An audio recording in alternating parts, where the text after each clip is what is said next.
नमस्कार, माझं नाव उमा हेमंत गडदे, राजा रामदेव उद्धार शाळा सांताक्रूज.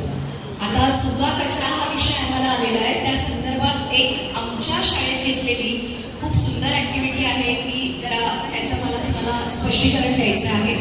आमच्या शाळेमध्ये आम्ही प्लास्टिकचं कलेक्शन करतो.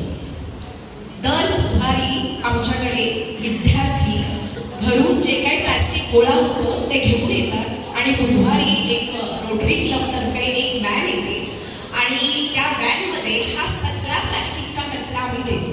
ही आमच्या शाळेत अजूनही राबवली जाणारी एक मोठी ॲक्टिव्हिटी आहे की जेणेकरून आपला एक छोटासा हातभार आपल्या समाजासाठी की प्लास्टिक जे काही अविघटनशील पदार्थ आहे त्याचं कलेक्शन आम्ही करतो.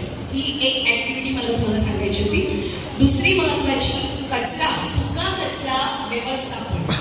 आता सुक्या कचऱ्यामध्ये बऱ्याच गोष्टी हे आपल्या सगळ्यांना माहिती आहे. कागद, काच, प्लास्टिक, धातू, रबर, सिगारेटचे तुकडे, चॉकलेटचे रॅपर, बिस्किटचे रॅपर. आता मी जी ही तुम्हाला ॲक्टिव्हिटी सांगितली त्यामध्ये आमचे विद्यार्थी खूप छान उत्सुकतेने सहभागी होतात. चॉकलेटचे रॅपर, बिस्किटचे रॅपर कचऱ्याच्या डब्यात न टाकता एक आमची शाळेत वेगळी पिशवी केलेली असते. कोणाचाही वाढदिवस असू दे, चॉकलेटचा रॅपर लगेच डस्टबिनमध्ये न जाता त्या पिशवीत जातो. त्याच्यानंतर बिस्किटचे रॅपर्स असतात. त्याच्यानंतर आपले जो सुका काऊ आहे, वेपर्सचे वगैरे रॅपर आहेत, ते सुद्धा आमचे विद्यार्थी जी एक तयार केलेली पिशवी आहे त्या पिशवीमध्ये स्वतः जाऊन टाकतात. त्यांना सांगावं नाही लागेल, कारण त्यांना माहिती आहे की बुधवारी आपल्याकडे ती व्यक्ती येणार आहे आणि हा कचरा तिथे जमा होणार आहे. तर हे सगळे झाले विघटनशील पदार्थांमध्ये. अविघटित वस्तूमध्ये तर रबर, थर्माकॉल, मेडिकलचा कचरा. आता आपल्याला सगळ्यांना माहिती आहे मेडिकलचा कचरा देखील किती घातक आहे.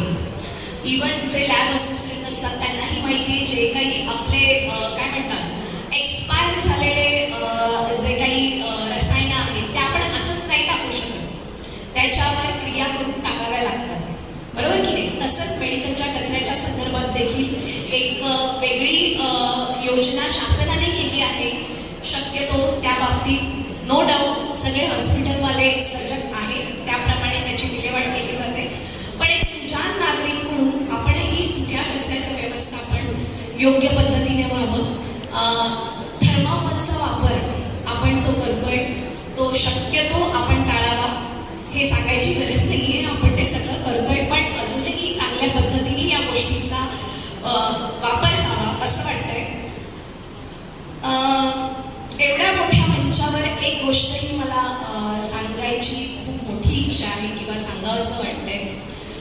स्वच्छता कचऱ्यामध्ये आपण सगळे सुजाण आहोत, आपण सगळे सजग आहोत, आपल्या सगळ्यांना या गोष्टी माहिती आहेत. विशेष करून लेडीजला मला सांगावं असं वाटतंय, पॅड आणि डायपर, बरोबर, ह्याचा जो कचरा आहे त्यासाठी सेवाभावी संस्था आहेत. रेड डॉट अशी एक संस्था आहे जिथे या कचऱ्याची विल्हेवाट वेगळ्या पद्धतीने केली जाते.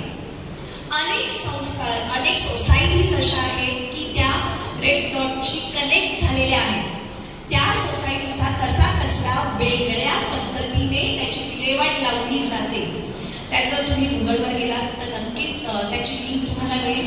आपल्या सोसायटी